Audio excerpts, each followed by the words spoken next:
Hello there, ladies and gentlemen, boys and girls, children of all ages. My name is DB333, and welcome back to Hearts of Iron 4. In the last video, we played Finland and Reich. We kicked the German puppet king off the throne, restored the real king in the north, Karl Mannerheim. Then he stepped down to restore democracy to Finland. We then became Thickland, and just kind of settled peacefully, restoring Greater Finland and just having a good old time. Now, I like Reich and all that, but I want to take a break for a second, especially because there's this cool new mod called the New Order. Old War Blues. It's basically, for those of you who don't know, it is a Cold War mod between. Well, it's a beta for a Cold War mod that's coming out either late this year, or early next year. The devs are still working on it, doing a great job. So basically, to set a little lore background for those of you who don't know, Bukharin wins the Soviet Union, does not industrialize enough.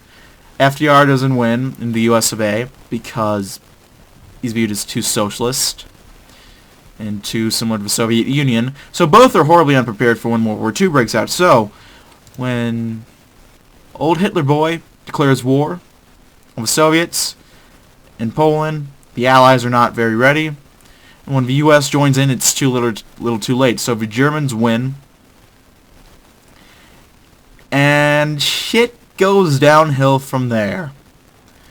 The Italians and the Germans have a falling out because if you don't know, Hitler wasn't a fan of the Italians or many of the Mediterranean people, for that matter, because he viewed them as not subhuman but lesser than Aryans.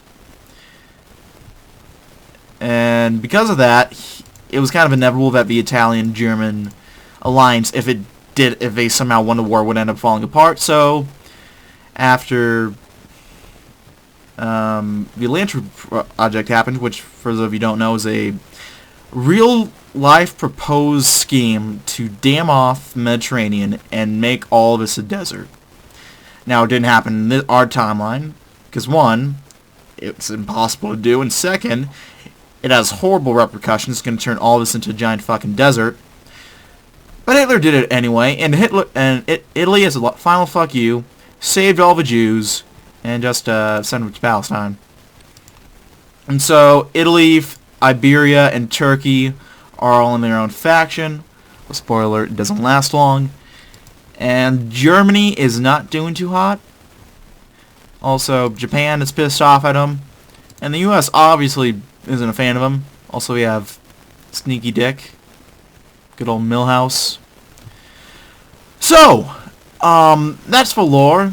Very, very basic. There's a bunch of other stuff that happens, which I'm sure we'll go into. But, this is only a beta, so they only have 4 countries, really, that have... There are only 4 countries that have a flesh-out tree.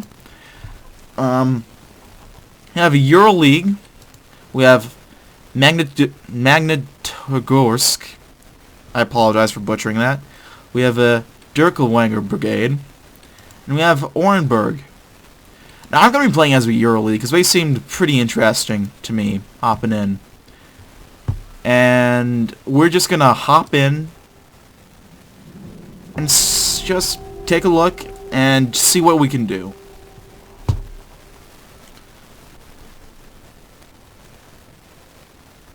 Please don't crash. There we go. The New Order, Old War Blues. Welcome. We'll find fully playable for around 5 years, primarily for the duration that they are all killing one another. Sounds well enough. Does not play like many other mods, and it is a narrative experience as much as it is a gameplay one. But you will find the Southern Urals to be fairly gameplay driven regardless, which is fun because I like the narrative aspect of Reich. I do, actually. All over nations, the mod have had their content removed for purposes of this demo. However, you will notice the world still changes as the demo progresses, giving you hints at what else is to come. Check out their Discord, their Reddit. If I remember, I'll put links to all that in the link below. It's a really cool team so far.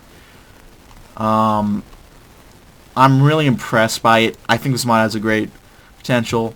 I mean, look, it has culture, for fuck's sake. It's culture, Prussian, we got Central German, Central Italian, Icelandic. Oh, by the way, the U.S. controls Iceland. We got Southwestern. Anyway, so we have a Euroleague. There's gonna be a focus tree. That's a little event that's gonna tell us what exactly we are. But let's get that and that. So let's just go over real quick what we got. We for national focus is and all that. We're led by Yanis Mendrix. Was a priest. Was years ago a priest in Latvia, sent to the Gulag in Vortuka by the Soviet Union because of his preaching. Upon the collapse of the Union, the prisoners began to riot against their guards, which would have likely ended in deadly bloodshed had it not been for the priest's intervention.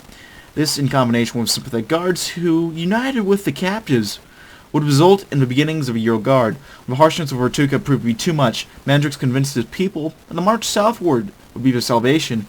The exodus took its toll, as hundreds of the former prisoners and guards were lost along the way. But Father Mendrix seemed to never lose faith. Would often hold a rallying speech before the march began each day. His word in those dark days, the only light many of them had.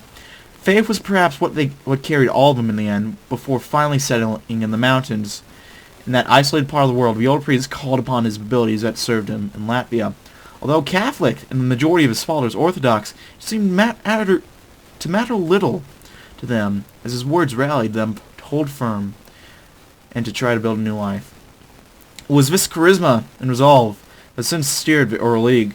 His conciliatory approach to the leadership has served him well, as most all of the league's commanders looked to him for guidance, and perhaps comfort when needed.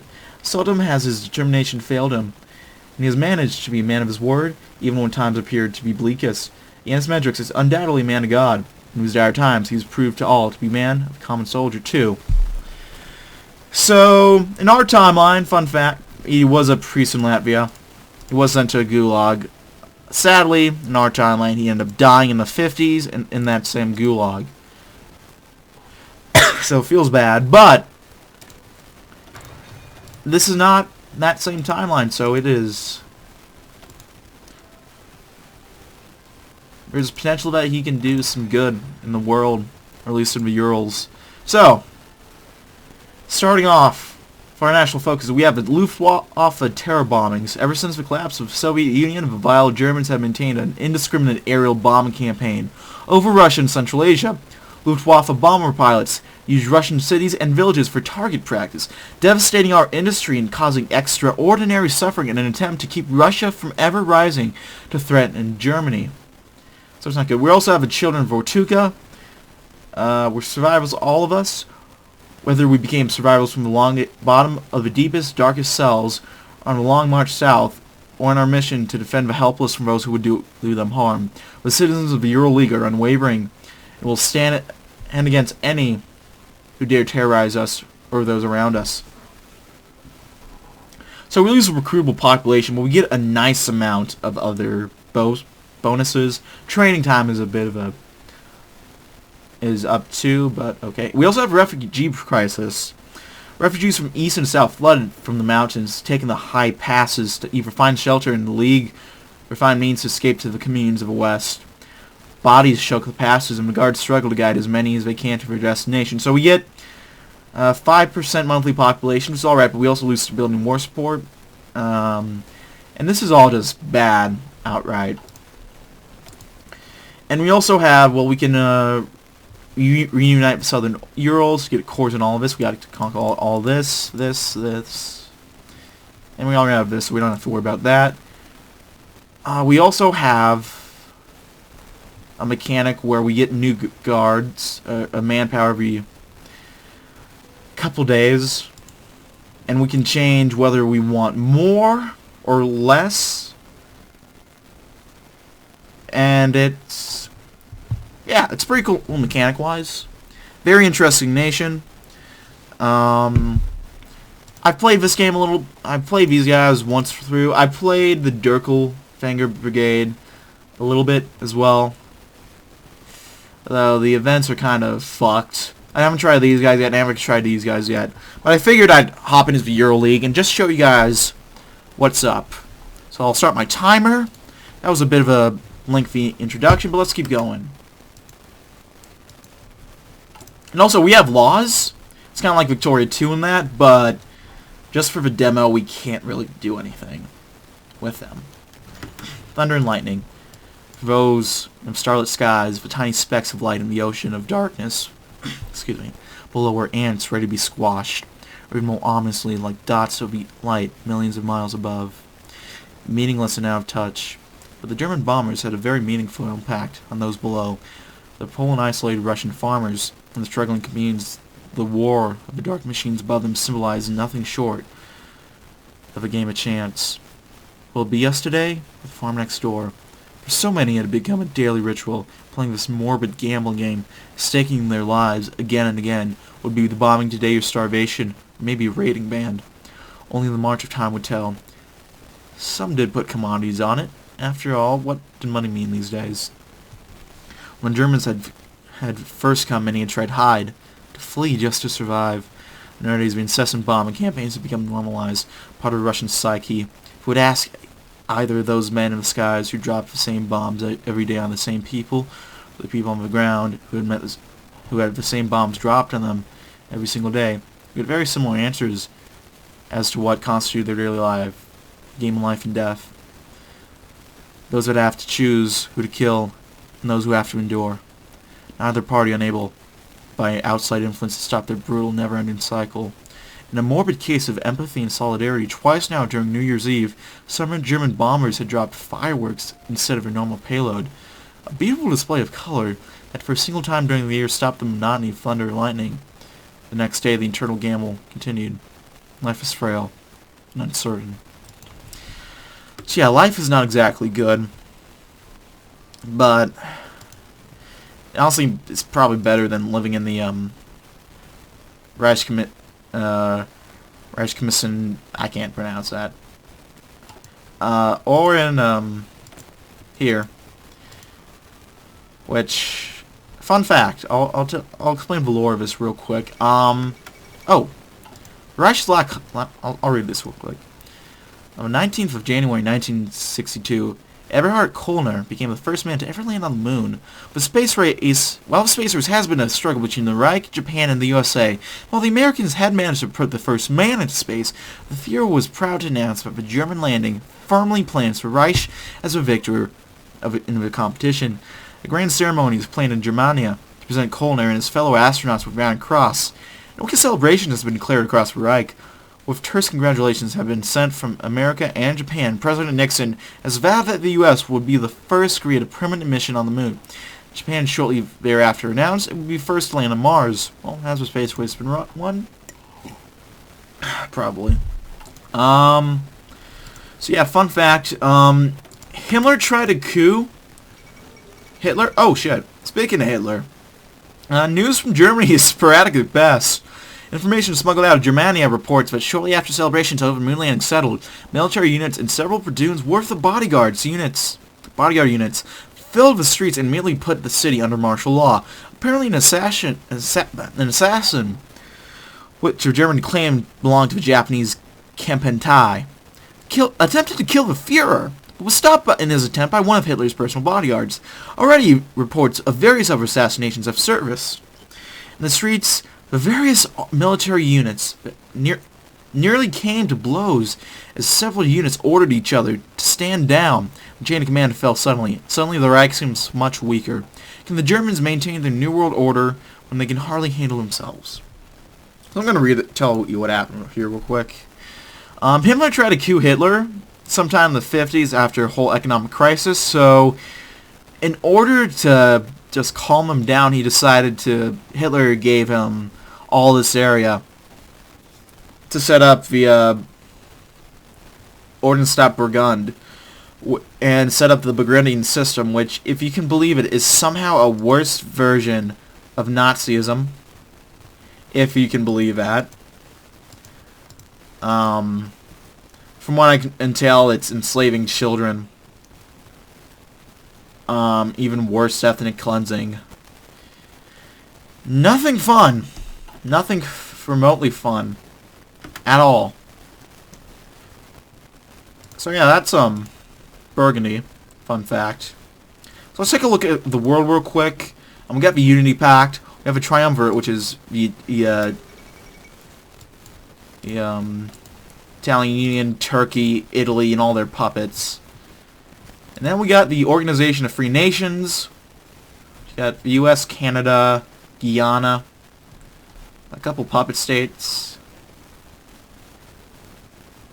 and Australia and New Zealand. Anyway, so that's those are factions. Here their name's Gorn is a success. Oh, and we have the Coast Prosperity Sphere. Following the recent attempt on the German Führer's life by a suspected Kempentai agent, the pressure upon the Führer to name an official successor, the Reichstag to formally recognize the choice, has been steadily building. After almost a week of debate and speculation, Adolf Hitler today appeared on live television from Reichstag, announced to the Reich that his successor would be Hermann Göring, one of the Führer's oldest allies and beloved uncle of the nation. Göring enjoys extensive support from the Nazi Old Guard and the Wehrmacht, a relationship which has caused many to reject the decision. Albert Speer, Martin Bormann, and Reinhard Heydrich have all criticized their nomination, vowing to never allow the Reich to fall into the hands of a glory-lusting warmonger. Was one on the horizon. Like the mod said, most of the content has been cut, but most of it's still in, and you'll see exactly what that entails. Excuse me. Got a new got a new mug today. Kaiserreich brand, actually, from the Kaiser Cat Cinema Store. Gotta represent where you come from. Alone in the cold. So, what should we do? Focus on watch the. Sure. Let's identify our threats. Oh, and we've got to give a field marshal to all of these guys.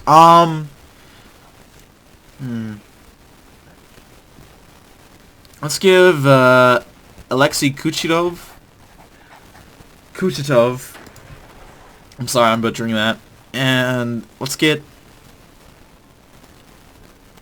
Mikhail Malstev. And we'll put you on the border of the Joklarenger Brigade. And new guards initiated, so we'll get some more manpower. Ural Guard. You're soldiers of a Euroleague, children of a Vortuka Gulag in the frigid north, formed out of the most unlikely union of political prisoners and guards who once oppressed them. We have struggled endlessly to survive in the ashes of a motherland. When the snow threatened to consume us, we left the lands that were once our prison, embarked on a grueling march south to seek out warmer climes. We lost so much and saw the darkness the new world had to offer, but in the end we made it to the land we now call home. Though we have suffered through more than all of our ancestors before us, we have never let the darkness corrupt our hearts. When we all arrived beneath the slopes of the Ural Mountains, we found all manners of survivors, wanderers, and innocents needing protection from the dangers of the world. We became their shield, and soon more and more became drawn to the warm fires within our new fortresses.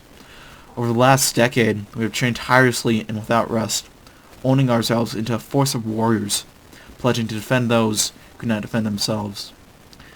Though we were content to secure our holds and welcome the slow trickle of hopefuls looking for a place to say the world around us is starting to change, we've recently come into contact with a loosely bound collection of communes around Orenburg. They are spiraled but disorganized people, defenseless against the horrors of a waste. Some of our soldiers have begun heading west to offer aid and support to the villages, though they have not always been greeted warmly. Also, warring rumors coming from the east talk of villages ablaze, of families disappearing in the night, and of German armies on the march once again, with foul horrors lurking in the shadows. It falls to us to hold a candle to all the darkness in the world. For if not us, then who? That's simple power. Let's get going. Looks like you guys are organizing. So, for neighbors, we got these guys who don't matter. Ooh.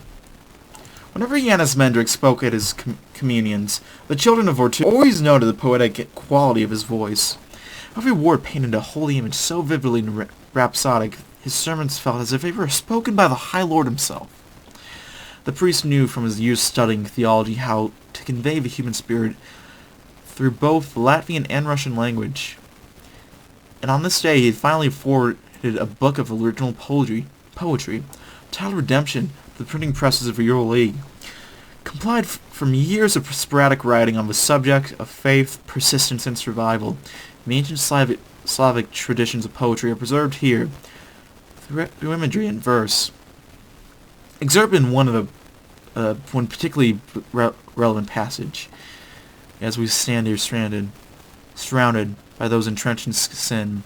The call of Russia triumphs what they did. Our faith only strengthens within. Although the intellectual community and the youth in education throughout the League has celebrated the publication, the irreligious and the militaristic living within our borders have mostly ignored the event. Time will tell if the tome will be made classic or forgotten. Perhaps the Southern Urals was predestined for poetry. That was it. I was talking about our neighbors, right? So we got this guy, Oscar Dirkelwanger. In our timeline, he went into Ukraine, I believe, Belarus too. It was head of the SS, and he killed a lot of Jews.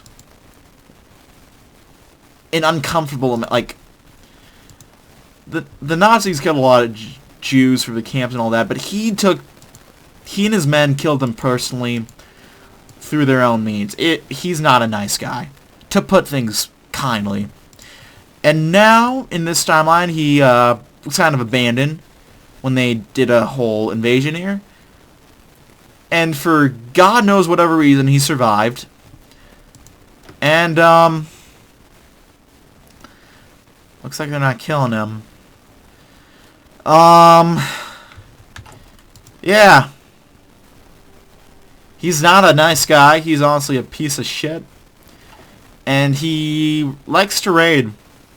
He's gonna... In fact, the reason I have my borders on him is because he sends a bunch of raiding campaigns into our land a lot. So I'm defending against that. Then we got this guy, Trofim Lysenko. I believe he was was a Soviet scientist. And he's currently working on making some sort of super soldier. So we'll see how that works. His whole mechanic is his sanity. If he goes insane, he might die. And then we have the Orenburg Commune. We're trying to just basically... I don't know their mechanic. I haven't played them much, honestly. But you have to eventually figure out their Congress stuff, or else they'll fall into anarchy, which when I did my test game, that's what happened. So we're going to kind of protect these guys. And we got to look out for these two. Yeah, decisions available. We just got to hold out. We're not doing too hot. We have an alright amount of guns going and anti-tank going. Because I think our divisions need anti-tank. I think they do, at least. 2 rifle. Yeah, anti-tank. We're staring down the devil. Gangs, warlords, mad scientists, a threat to the Euroleague are many, yet one stands above the other. The band of savages, followed by degenerate Dokelvanger, referred to as the Black Bandits by most, and as the assholes by the Guard, present the most immediate, pressing danger to southern Russia. The loose assembly of German war criminals, Russian bandits, and Kazakh raiders that all swear fealty to a former SS officer have grown to be the largest army in the region, and their violent debauchery is almost single-handedly responsible for the worst refugee crisis that has... Shit, I just lost my place. God damn it. This is embarrassing. The worst refugee crisis has put us in such a precarious situation. Even worse, if the bandits continue to grow, they could soon be bold enough to mount a full attack on the League. We are strong in spirit but few in number, and are already struggling to defend our borders while protecting the refugees. Should Dokelvanger invade, it may be the end of everything we have worked so hard to build. It has been decided that with Black Bandits representing the greatest threat, to peace and stability in the area. With scant few men and resources we have available will be concentrated to the south to prepare for the coming war. It's also been recommended that the people of Southern Urals under our protection be organized into militias to supplement our forces and help offset the number disparity between our enemies and ourselves. This has become a topic of fierce debate, as some commanders feel that without the militias our defeat is inevitable, while others believe that creating them would be akin to using those we have sworn to protect as meat shields. In either case, time is running short. The bandit king is gathering his strength. His lust for wealth and violence must be stated soon. He's not a patient man. Let the demons come. We'll send them back to hell. So we've identified our threats. Now we gotta watch the border. So yeah, let's get going.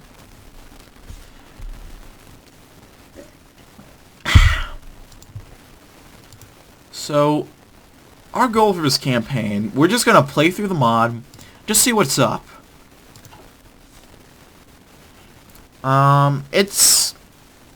I'm really impressed with this mod, I gotta say. It has a lot of potential, I can already tell. I'm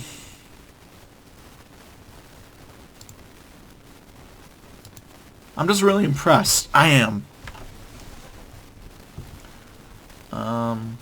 What's Sneaky Dick up to? Alright, they don't have focus trees. I forget. I know that. I know they don't have focus trees. So, yeah, I check anyway. What's... Wait, I don't know what he's up to. Manage a trade. Keep them fresh. Yeah, these guys are not nice. A lot of murder. A lot of rape. Just not very fun.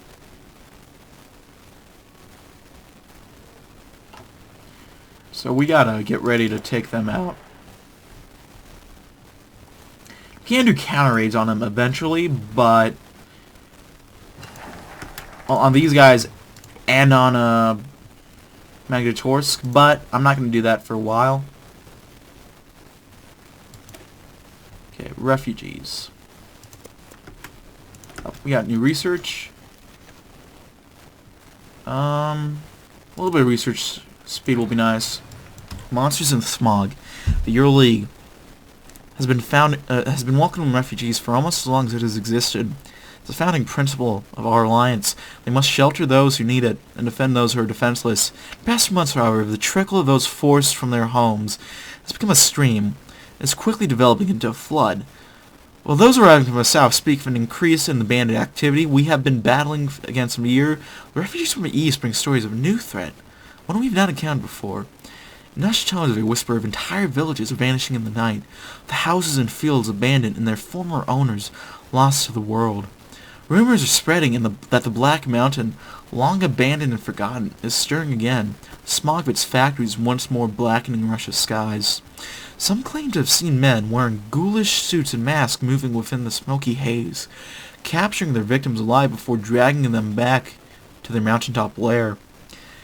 As these disturbing reports increase in both quantity and severity, our eastern scouts have reported that the 22nd Motor Rifle Division, NKVD, has fortified the mountain around the old mining town of Magnitogorsk. The remnants of a division are apparently acting under the direction of Trofim Lysenko, a popular scientist in the pre-war Soviet Union. Observation of a division have revealed that they have reopened the mines and factories around the fabled Black Mountain, although their intentions are unknown as of now. The connection between Lysenko's reappearance and these stories is impossible to miss. The Eastern Scouts have already been contacted in order to continue their observation of the mountain to see what they can uncover. Additional guards have been recalled from the normal patrols to reinforce the rangers currently stationed in the east. For the moment, it is unknown why Lysenko has reopened the mountain and abducted those that once lived there, but we'll soon find out. No question will go unanswered, and no crime will go unpunished. So yeah, it's no good. Damn. Over Polska.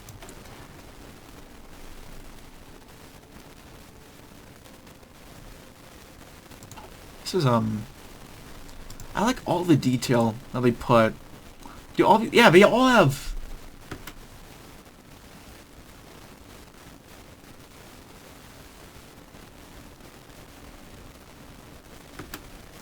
I'm impressed. They all have... Do these guys all have their own... Oh.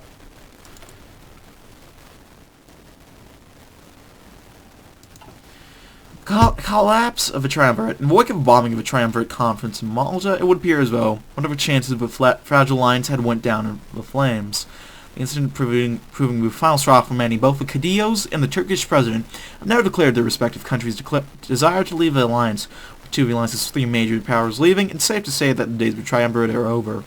Already Turkey has made fresh calls for its territorial rights and ambition in the region to be respected, particularly with regards to Cyprus and the Levant, with the Italian military being mobilized in response to the Turkish movements in Syria.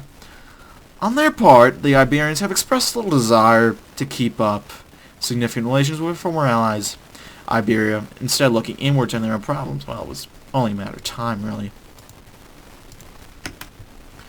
So, this is usually where war breaks out between... Oh, border conflict. Speak of a devil. Yeah, they're raiding us right now. Hold the line, man. I think when the actual mod happens, there's going to be a little war. Not war, then border conflict between the Levant government and Turkey. The Italians might even be a part of it, actually. I'm not sure. I don't remember from a dev diary. It's just something like that, though. It's not too much of a transfer of territory. It's like this and this at most. Maybe this to Iraq. So that's, that wasn't it. Oh. Speak of a devil. Ever since the Second World War ended, Turkey has never been pleased with her share of the spoils. Far too many Turks ended up outside of their borders. After these long simmering tensions have exploded today, as President Turkey Alfazan Turkis has announced that a state of war now exists between the Turkish Republic and the Italian Empire. Despite being former allies, their wars have already proven extremely popular in Turkey. Young nationalists and party members march throughout the streets of Ankara, calling on Turkish to lead us to victory. Comparatively, in Italy, the public has shown little to no support in the war, with many questioning why Italy is even in Cyprus in the first place. To think that they were just allies. I don't know if that war's... Yeah, I don't think war's actually going to be happening. Oh. Sir. Reports following a recent border battle show an overwhelming victory against the raiders. The pathetic bandits have proven powerless against the valiant defense of our army, and their bodies now lie scattered against the perimeter in the hundreds, with those that survived having long run away with their tails between their legs. This will certainly teach them a lesson about attacking the lands of the Euroleague for years to come. Well, we got a bunch of guns, power, and some civilian. Now it's time to clean up the corpses. With that, can I reserve? Let's reserve some guns for training, so we get some more manpower every year. At 360 now, we can handle 600 at most. It looks like. All right. Not the refugees. We got eyes on ourselves.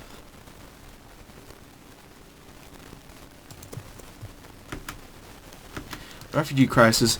The Euroleague's role, as defined by our leader, Father Yanis Mendrix, is to be light shining on the darkness, one great beacon of hope for people stricken by so much tragedy.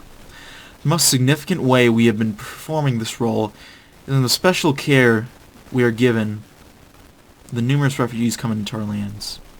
The League's territory is an oasis of peace among the lawless lands that stretch for hundreds of miles, so it's natural that thousands of people fleeing from the countless horrors of the hinterland arrive constantly at our doorstep. Most of the time they bring nothing but hate, fear, and anger with them.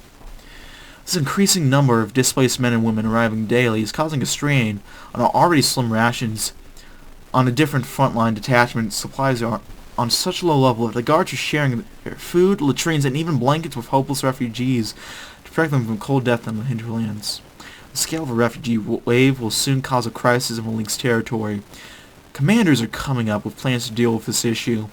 Their lack of fortune is reminiscent to what we endured in Vortuka, and through our long march, so abandoning the huddled men and women is not an option. What we must do is devise means to to turn these hopeless masses into useful laborers and soldiers of the League. But how long can we keep it up? A little manpower. It's good. I'll take all the manpower we can get. So we need to reinforce these guys as much as we can.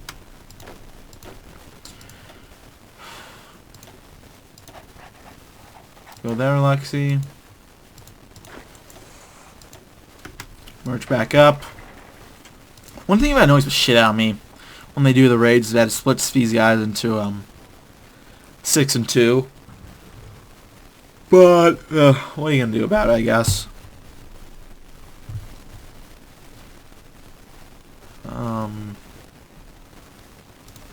Straight to Burma. Fascism. Authoritarian democracy. Social democracy. Despotism. Yemen. Lots of despotisms in the world. What's Sneaky Dick up to? They have our election in 64, so we'll check back in a while. Oh, we get new recruits? Yep, new recruits up. And we can resettle the refugees as well. Now this is actually a really...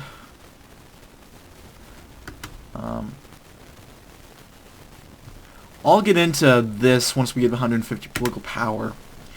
Because it's actually... I don't know if this is how it's intended to work, but I've found something pretty useful from it.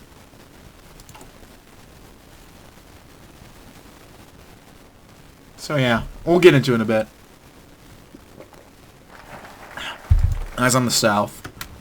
While patrolling the southern hinterlands, one of our scouts spotted what we hadn't seen in years. The round helmets and gray uniforms of the damned German invaders. The experienced leader of a fraction correctly orders men to conduct an ambush and even managed to bring a couple of prisoners to our base, which was put on high alert for the German military is marching in our region. While interrogating the captains, we discovered that these men were not carrying orders from a Führer, but were led by the infamous 36th Waffen SS Grenadier Division, led by the maniac Oskar Doppelganger. Formed by the rapists, murderers, and other scum of a German society, they were Nazis' favorite attack dogs, and the terror of many innocent Russian families, but stopped following Berlin's orders during the Patriotic War, and now only answer to their devilish commander. Testimony given to us by the numerous refugees arriving here each day tells us of the violence of those men, tales of torture, rape, and murder, for sport of defenseless women and children are being spread throughout our camps like wildfire, by families fleeing the brigade's terror, and many are calling the guard to act and stop this terrible threat. Further scouts have detected that the brigade is now based around Orsk. Reconnaissance photographs coupled with interrogations of the captured brigade elements are indicating that Doppelganger is on an arms procedurement spree and a recruitment campaign, attracting villains from every corner of the land with a promise of power, riches, and women. It's clear that he intends to conduct more raids. Well, we must be ready then. And with that, we're going to have to end it here, ladies and gentlemen. Thank you for watching. Like this video, go and leave a like. If not, feel free to dislike. If you want to see more of my content in the future, I play lots of Hearts of Iron 4, mainly Kaiser Reich, but I'm branching out a little bit from there. Also planning on playing a couple more games in the future. Maybe some Stardew Valley, maybe some City Skylines, I'm not sure yet, but so if any of that interests you, go ahead and hit that subscribe button. If you have any comments, feedback, anything of the sort, go and leave in the comment section below. I read all the comments I get, and I appreciate any all feedback you guys might have for me. And if you want to support me financially, I got a Patreon link below. I don't make any money off this because I don't have the 10,000 subs yet. So it's the only way I can make money at this point. If you don't want to, I understand, but it's the only way I can make money, so I'd appreciate it if you could. And if you want to chat, play games, just have a fun little time generally, check out my Discord link below. We can have a gay old time together. Yeah, that's about it, folks. My name has been DB333. I'll see you guys in the next video. Goodbye.